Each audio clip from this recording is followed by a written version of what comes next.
postaneš pripadnik Slovenske vojske in gardist Slovenske vojske, je potrebno najprej končati osnovno vojaško usposabljanje in temeljno vojaško usposabljanje, nato pa gardist lahko postane vsak pripadnik, ki izpolnjuje naslednje pogoje.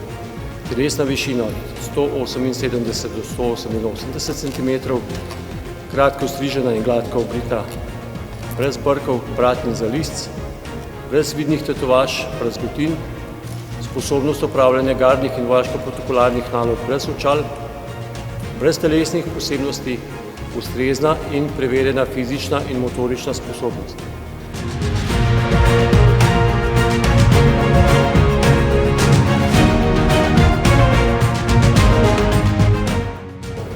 Pridi in postani tudi ti gardist Slovenske vojske.